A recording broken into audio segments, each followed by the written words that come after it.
They call it the heart of the forgotten, a ritual older than memory itself, whispered about in the shadowed corners of the world. Some say it was discovered in ancient manuscripts, long buried and erased from history. Others claim it predates any written word, carried quietly from person to person, whispered only under the cover of night. The legend begins with a simple object, a small heart, crafted from wax or clay. It may seem innocent, even childish, but within it lies a power that is not meant for the faint of heart. The heart is carved carefully, inscribed with the name of the person you desire. But it is not enough to simply write the name. Every stroke, every whisper, every intention must be precise. The ritual demands focus, reverence, and fear, for it is not a game. At midnight, the heart must be placed beneath your bed. 7 nights. No more, no less. Each night must follow the same rules, with silence, stillness, and exactitude. Fail even once, and the forces involved will respond, not with love, but with something far more unpredictable. Stories have emerged from those who dared to try it. Some say the ritual worked. The person they desired suddenly appeared to notice them, as if drawn by an invisible thread, tugged by a presence they could not see or name. Yet these successes are always accompanied by a shadow, a sense that something lingers just beyond the edges of vision, waiting, watching, aware. Others were not so lucky. They report whispers in empty rooms, footsteps when no one else was present, shadows moving against the laws of light, a creeping dread that settled into the corners of their homes and minds.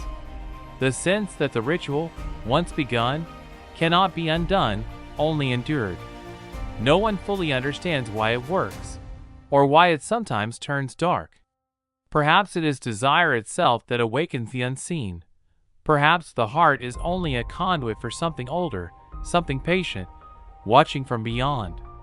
Those who have survived its power rarely speak openly. Some whisper warnings to others, but even mentioning it aloud is said to call it back upon oneself. The ritual, they say, is a test, a trial of intent and fear. Love may be won, but only for those brave enough, or foolish enough, to follow it without deviation. And even then, the cost is never clear. Some say the shadow that follows cannot be shaken. Others claim it grows, feeds, and lingers until the ritual's influence is felt in ways no one can predict. For centuries, people have tried, some out of hope, some out of desperation, some out of disbelief. Every account, every story, adds to the legend, each more chilling than the last. And always, the same warning is whispered: be careful what you call forth in the night. Desire can summon things you never imagined, and they do not leave quietly. The following nights bring a tension that cannot be described in ordinary words. The air itself seems to thicken, heavy with expectation. As the candle flickers, the heart lies beneath the bed, silent yet potent, as if it is already aware of its role.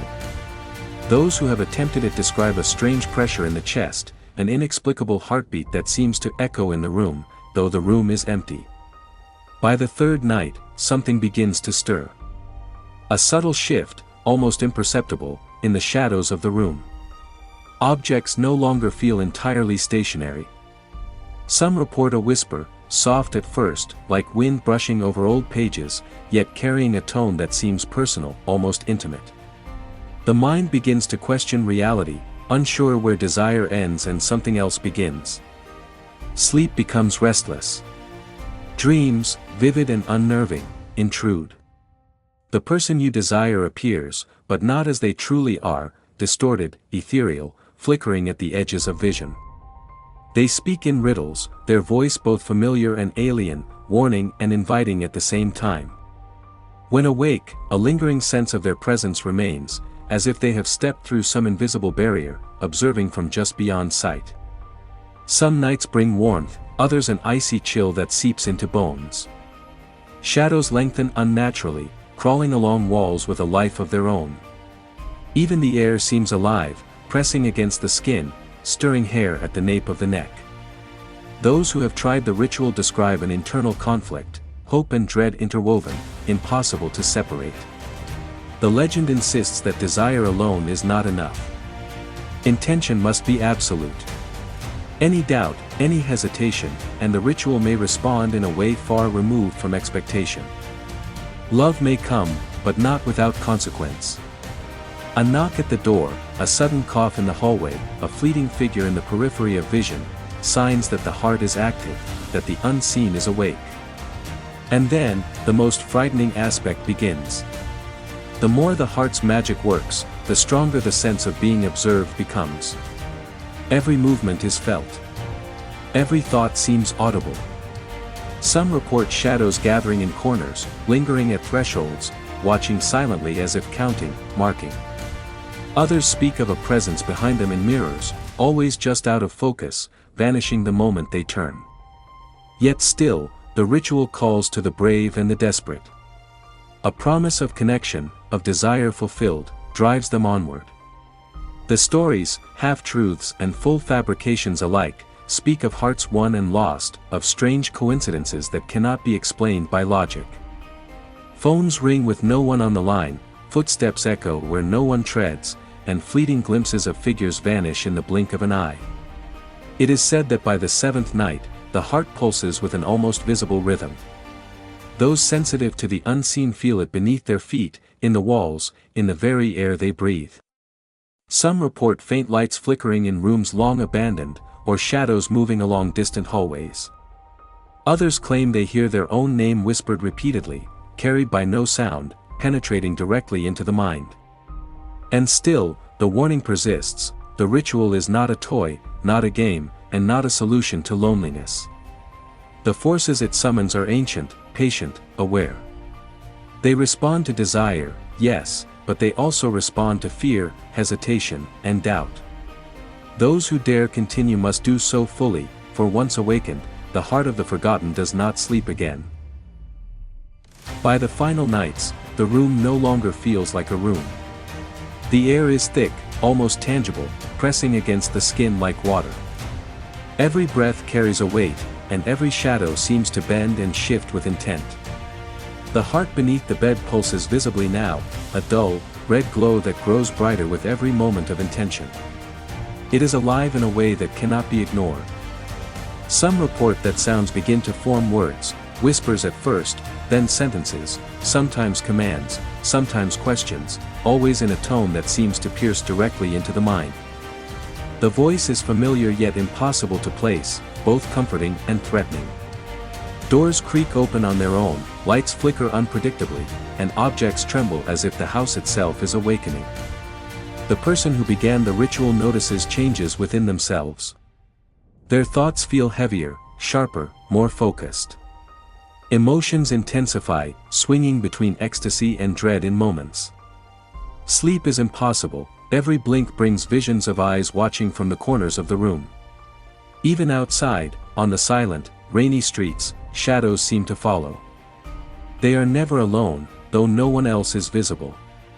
At times, glimpses appear in mirrors and windows, not reflections, but figures that move independently, sometimes mimicking the observer, sometimes moving with an alien rhythm. Some report hands reaching out from the darkness, touching nothing, brushing against the skin, leaving a cold burn that lingers. The heart responds to every fear, every desire, every hesitation, pulsating stronger with every emotion. Those who dared to continue speak of nights when time itself seems to warp. Minutes stretch into hours, the distinction between awake and dreaming dissolves.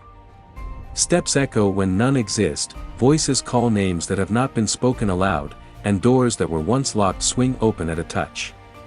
Even the faintest flicker of doubt feeds the power of the unseen. By the seventh night, it is no longer a ritual, it is a force. The heart beats in rhythm with the world around it, influencing events and perceptions. Some claim the person performing the ritual can sense emotions of others as if reading through walls. Shadows gather with purpose, leaning closer in corners, forming shapes that defy explanation. The ordinary becomes extraordinary, and the extraordinary terrifying. Warnings become stories of horror, Hearts awakened fully can attract forces that do not sleep, entities that do not forgive. The heart may grant what was desired, yes, but at a cost. Strange accidents, fleeting madness, or unseen presences that linger long after the ritual ends. Some say that once begun, the heart of the forgotten cannot be unawakened. It exists now in a constant state of watchfulness, responding to every action, every thought. As the final candle burns low, the room is transformed. Shadows coil like serpents, the air shivers with unseen energy, and the heart pulses, a living reminder of the consequences of desire. Those brave, or reckless, enough to try the ritual stand at the edge of a world that is no longer entirely theirs, where the unseen is aware, and where love, fear, and power intertwine in a way that cannot be undone. The awakening is complete. The heart is alive.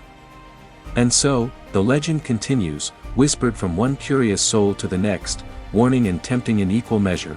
Some doors, once opened, can never be closed, and some forces, once summoned, never sleep.